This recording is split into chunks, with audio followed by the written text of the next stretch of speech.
Hello everyone and welcome to my game. My game known as Floppy Nose. Title pending.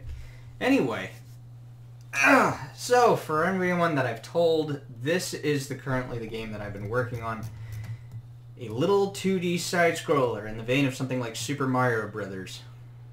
Here I have the titular floppy nose character, and you can see his nose is just flopping away. It's interesting. I started making this game around the same time I was practicing working on sprite artwork.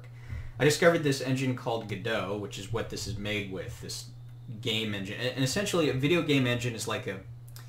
how do I describe it? It's like a toolbox, in a sense, that you can use to build game worlds with. Now, Godot's can do 3D worlds, but its real strength really lies in its 2D worlds, which is what this game is. It's a 2D game.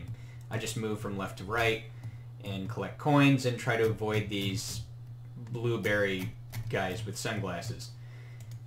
So when I was practicing that, I was also practicing sprite work and creating my own art assets. Now, I normally hate drawing with a passion, but I discovered this program called Aseprite, or Aseprite, I don't know. But it's very easy to work with, and I was able to just, without any issue whatsoever, make my own sprites, which is what these are. These cartoon characters, they're referred to as sprites in the game world. Oh, this is just my idle animation I'm showing. Let's see, let's do a running animation. There we go. And one thing that I learned was that in games, typically, I only need 3 frames of animation for running. In the past, I'd made all sorts of moving frames. I'd had almost 5 to 10 frames of running, because I thought, you know, like, more is better. But when it comes to 2D games, you don't really need that at all. All you need, really, are just 3 frames, and that's what I got here. The way how this character evolved, I wanted to try doing something that, you know, at first he was just a little dude with a trucker hat, and his brim would bounce up and down as he walked. Now, that was a little tricky to work with. The brim didn't show up very well when I tested it. And so I decided, alright, I'm going to give him a long aardvark nose that flops around when he runs, or walks, or jumps, or whatever. And it came out looking pretty good. Now, he's kind of weird looking, as you can tell. He doesn't really look human. I mean, at some point I was thinking maybe I'd turn him into an elephant, but for now he's just this human aardvark looking thing. And that's how I'm going to keep him as for now. And I was really satisfied with my animation, that the character was able to look the same with each frame, because it took me, like I said, I hate drawing. And I can't keep my character to look consistent from frame to frame, so thankfully I was able to do that here with all these different frames. I even added a little waving animation you can see here. Not much, but it works. This is the face he makes when he gets into trouble. And as I played earlier, this is his idle animation. So when he's not doing anything, when he's just standing still, this is what plays. He just blinks his eye and flops his nose. I was thinking about having him sneeze, and that probably wouldn't be too difficult, but I decided against it. I also made a little damage animation when he gets hurt, which is this. And I made 1 frame of animation where he crouches. I was kind of happy with this one because, again, I don't like drawing, and trying to keep character proportions similar, whether they're standing or crouching, was tricky. But this came out pretty well. It looks like it's the same guy. I did the same thing with the enemies here. Let's see, where's the... I think it's just... Yep, there he is. This blueberry looking character. All he does, he's only got a couple of different animations. He rolls, and that second animation you saw just right here, when Floppy Nose jumps on them, they flatten and the sunglasses fall down, like so. And you can see all this in the game. And everything you see here is made using that artwork program called Aseprite. and just import it into the game. So let's test it out. I don't have any sound, but I've got moving coins here, you can see. I've got working hearts that change. And the coins make sounds when you run into them and you collect them. My character crouches correctly. He jumps. He's got a special animation for jumping. The mountains in the background look like pyramids. I might change them. And the clouds look like little pieces of weird popcorn, but, you know. It's all a work in progress. And at least the clouds look mostly like clouds. So, if I fall into this pit, game resets. At some point, I'm going to add lives for the character to have to keep track of, but now he's just got hearts. When he runs into an enemy, he turns opaque for a couple... Or, not opaque, what's... Transparent for a few seconds, that's the word. It's the exact opposite of opaque. Anyway. And he flies backward. When he's like this, he can go through guys. That's a common thing in games. And when he runs into enemies, they knock him backwards. He can also jump on enemies, and you can see the animation plays when he jumps on them. The blueberry flattens, and the sunglasses fall down. When he falls on spikes, he instantly dies, which is another kind of Mario thing. And, of course, he respawns. This has all been an interesting work in progress for me, but it's been fun. Like, there are times I question, why did I take up this major, you know? Just, why would I do something this strenuous and hard? But seeing what I've been able to accomplish with it has been amazing. And for now, I was just thinking, alright, I'll make this little game, I'll release it maybe just on the internet or something.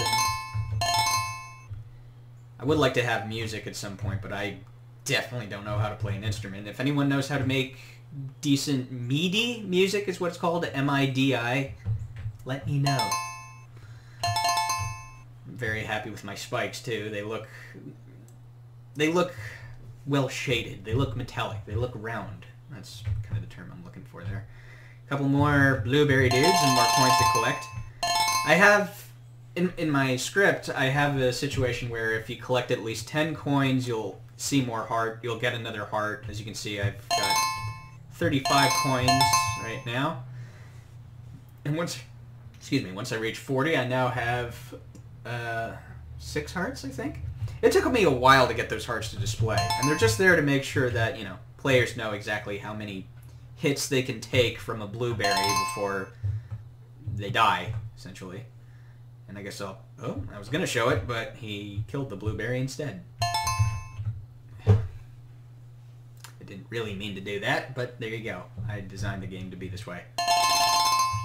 Once I have a working end state for the game, I'm probably going to go back and redo this level. I'm going to make some new designs, especially for the backgrounds and the platforms here. But that was another thing I'm really happy about, are the platforms. They look good. It's like, I can't believe I made this. I think this had to... You normally think of this being professional work, you know? Most of the time. Although, I imagine many of the people I'm sending this to probably wouldn't know either way. Ah! Well, that's my fault for not paying attention. Anyway, that's the state of the game currently. One thing that I wanted to mention, you can see the platform and the level I've made so far if I zoom out here. And all of these things have their own hit detection. And so these red boxes, for example, that you see around the enemy, this is, if my character makes contact, this is the zone of interest. My character enters that zone, that registers a hit.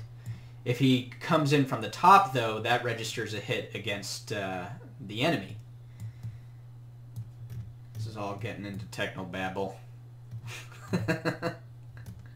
But here's my character. This blue box you see here is his mass, I guess, as it were. I can't... How do I explain this? The Enterprise computer system is controlled by 3 primary main processor cores, cross-linked with redundant Mellicort's Ramostat 14 kiloquad interface modules. The core element is based on an FTL nanoprocessor with 25 bilateral calolaterals, with 20 of those being slaved into the primary Heisenfram terminal. Now, you do know what a bilateral kelelactral is. Well, of course I do, human. I am not stupid. So he needs that box in order to collide with the floor. If there is no blue box, then he's going to fall through the floor, if that makes sense. He becomes a ghost with no... without gravity affecting him, as it were. He's got one more box under here. You can kind of see it. It's white. This box shows up when he crouches. I'll run the editor again, and I can show you. Visible collision shapes. So now you can see the game with collision, visible collision.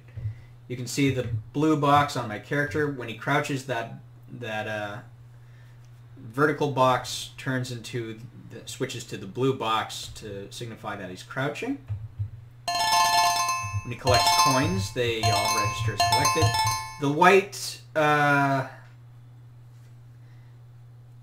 The white boxes that show up after the coins are collected are basically leftovers that stay on the screen for a few seconds. They're not visible technically, but yeah, the blue boxes around the coins, these register the hits for the coins. So when I collect a coin, that's how it detects it.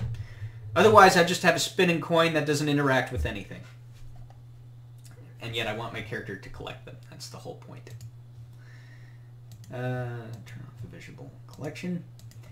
One thing that really was a huge boon to me, at least in the sense of really working with Godot, that's the name of this engine. In the past, when I tried making 2D games like this, I had to insert each block of this level piece by piece. And that was just a pain in the butt. It didn't look good, it didn't feel good, and it took forever. With Godot, what I can do is almost literally paint my level into existence. So, going back to Aseprite for a second, let me open up, where's my tile map? There it is. So I took a whole day just making this tile map that shows up in the game. And you see these platforms in the game. Little grass section above and then little rock and dirt section underneath. This is... these textures are put directly into my game. And then I can just paint them like a painter's paint swatches? I don't know. Whatever they call that little palette thing. Just literally into my game. So, oops. Well, that's one way to do it.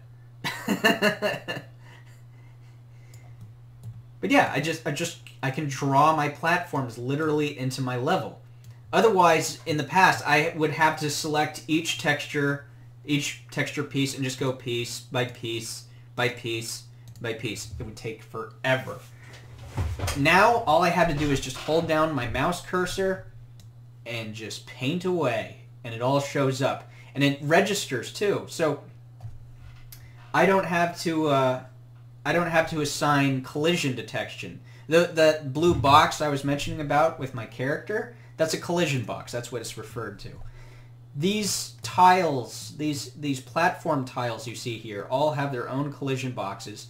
They all register automatically, and it works. As Todd Howard of Bethesda Studios would just say, it just works.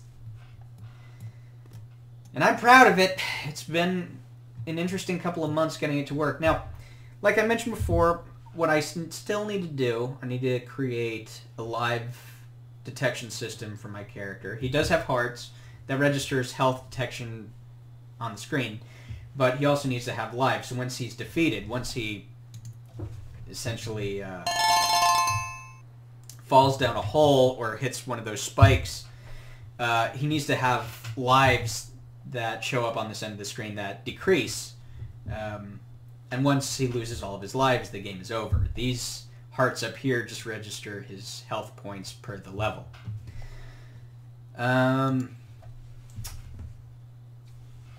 Anything else I want to go over?